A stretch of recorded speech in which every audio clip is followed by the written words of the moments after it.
The ongoing legal battle between Lana Rhoades and her former management agency, specifically the firm named Iconic Management, isn't just a contract dispute. It's a brutal expose on how the adult industry allegedly exploits its biggest stars. In early 2025, Rhoades filed a multi-million-dollar lawsuit claiming she was systematically defrauded out of royalties, manipulated into signing predatory contracts, and left financially devastated despite generating hundreds of millions of dollars for the firm. The headlines scream "Star sues management," but the underlying reality reveals a calculated pattern of financial abuse that extends far beyond a single creator. This case has ignited a firestorm, leaving fans and legal experts asking three critical questions. How could one of the biggest names in spicy content end up nearly bankrupt? What are the specific mechanisms agencies use to allegedly trap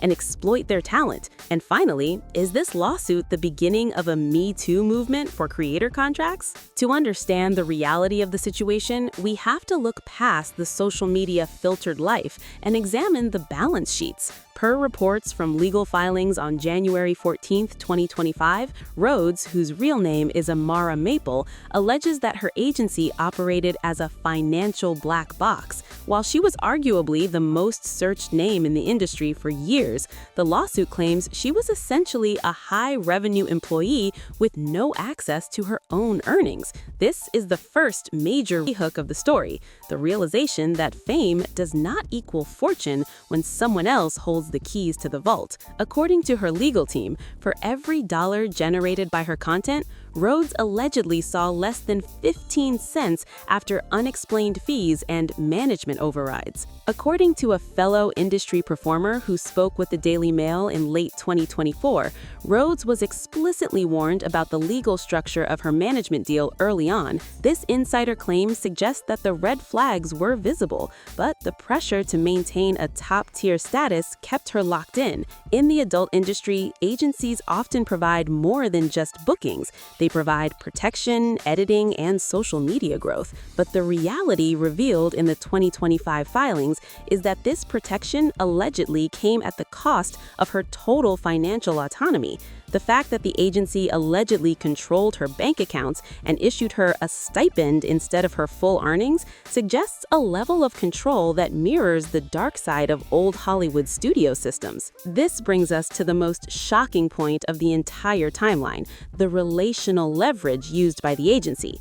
Per the lawsuit, the agency didn't just manage her work, they managed her life. They allegedly dictated who she could collaborate with and pressured her into shoots she had previously expressed discomfort with, claiming it was necessary to maintain her ranking. This moment serves as a receipt for the clout over consent mindset that many agencies operate under. In the creator economy, your rank is your currency, and agencies allegedly use that fear of falling off the charts to force creators into predatory terms. According to the court documents, Rhoades was allegedly told that if she left the agency, they would use their industry connections to suppress her traffic and have her accounts flagged. The financial receipts behind these allegations are staggering. Between 2018 and 2023, Rhoades was generating an estimated $20 to $30 million annually across various platforms. However, her 2025 bankruptcy filing, a move her legal team calls a defensive maneuver to freeze agency access,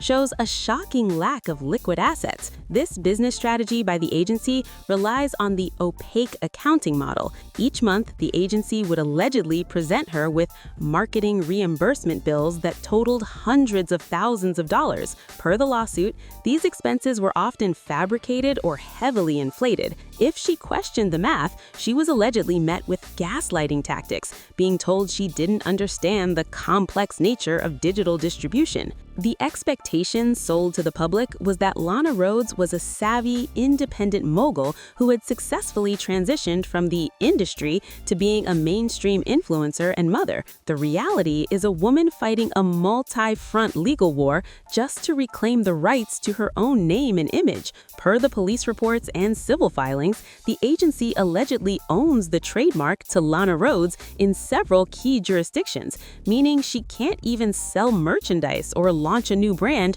without their permission. This is what we call the digital ownership trap, and it is the second most shocking point of the case. By the time most creators realize they don't own their brand, it's already too late. However, the legal receipts show that the agency may have overplayed their hand. Under the California Talent Agency Act, which many of these lawsuits are citing, any agency acting as a manager without a proper license can have their contracts declared void. If Rhoades' team can prove that Iconic Management acted as an unlicensed agent, she could not only break her contract, but also sue for the return of every dollar they ever took. According to legal analysts tracking the case in February 2025, this would be a nuclear option for the industry.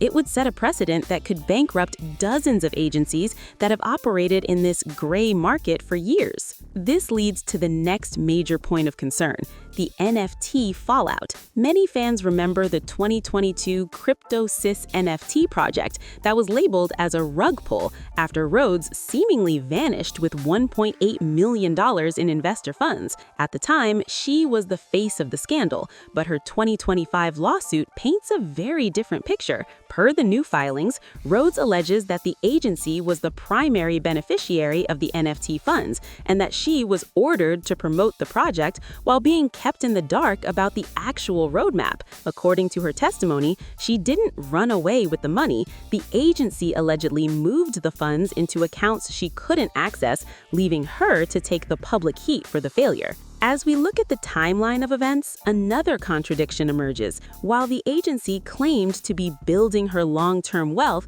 they were allegedly liquidating her assets behind the scenes. Per leaked emails from October 2024, agency executives discussed maximizing her sunset years in the industry, essentially admitting they believed her earning power was declining and they needed to squeeze out as much value as possible before she left. This sunset strategy is common in high burnout niches, where talent is viewed as a depreciating asset. The reality of the adult industry in 2025 is that you are only as valuable as your last viral clip. The impact on her career has been a total pivot. Rhoades has moved from being a performer to a vocal critic of the very systems that made her famous. In a podcast aired on March 12, 2025, she stated that she no longer considers herself part of the industry, but rather a survivor of the machine. This level of public defiance is a massive risk. Many payment processors and platforms are becoming increasingly sensitive to whistleblower creators, shadow banning them to maintain status quo relationships with major agencies. If she loses this lawsuit, she could be effectively blacklisted from the digital economy entirely. The agency trap is a cycle of dependency. It starts with a creator needing help with copyright strikes and DMCA takedowns. The agency steps in, solves the problem, and then slowly takes over the creator's emails, their passwords, and eventually their banking. According to a former employee of Iconic Management who spoke anonymously in late 2024, the goal was to make the talent feel like they couldn't survive a single day without the agency's back-end support. They allegedly used fear as a service, telling creators that the blue site was planning to delete their accounts unless the agency intervened. The receipts of these communications show a pattern of manufactured crises designed to keep creators compliant. Furthermore, we must address the parental leverage angle. Since becoming a mother, Rhoades has been vocal about wanting a different life for her child. The lawsuit alleges that the agency used her need for stability as a mother to pressure her into even more lopsided contract extensions. Per a statement from her lawyer on March 20, 2025, the agency allegedly threatened to stop paying her stipend if she didn't sign a 3-year exclusivity deal that covered all lifestyle and motherhood content. This distinction is crucial. They weren't just trying to own her spicy work, they were trying to own her life as a mom. The production of high-end, spicy content is a billion-dollar machine, but as we've seen with Lana Rhoades, the people on the posters aren't always the people in the counting house. This lawsuit is shining a bright light into those shadows. We have seen that the agency fees can often exceed 50 or 60% when you factor in production costs and marketing spend. To walk away from a career that generated 9 figures and have nothing to show for it is the ultimate reality check for anyone entering the space. Per industry insiders, this is not an isolated incident. It is the industry standard. As the story continues to develop, we see reports that other creators are joining a potential class action lawsuit against the same management group.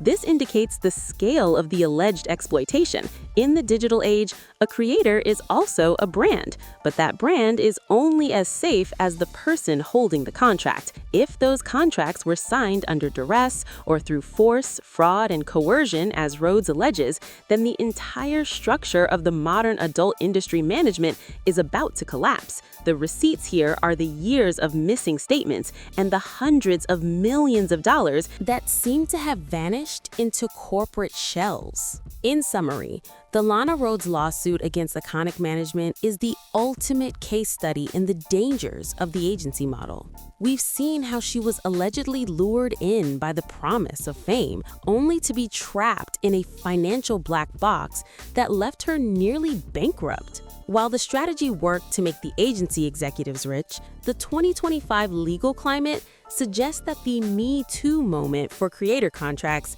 has finally arrived. The expectation was a legacy of wealth. The reality is a legal battle for the very right to her own identity. This case serves as a warning for the entire industry. The era of handing over the keys to your career is ending as creators begin to demand the same transparency and protections as any other professional athlete or entertainer. For creators, the lesson is clear. Your brand is your most valuable asset, and you must protect it from the people who claim to be protecting you. As we continue to follow the money and the receipts in this niche, it's obvious that the fight for Lana Rhoades' fortune is actually a fight for the soul of the creator economy. If you want to understand the deeper mechanics of how these master services agreements work and why so many performers are being pushed into these digital ownership traps, you need to see the full picture. Understanding the game is the only way to survive it. Behind every millionaire creator is a series of contracts and financial incentives that most fans never see.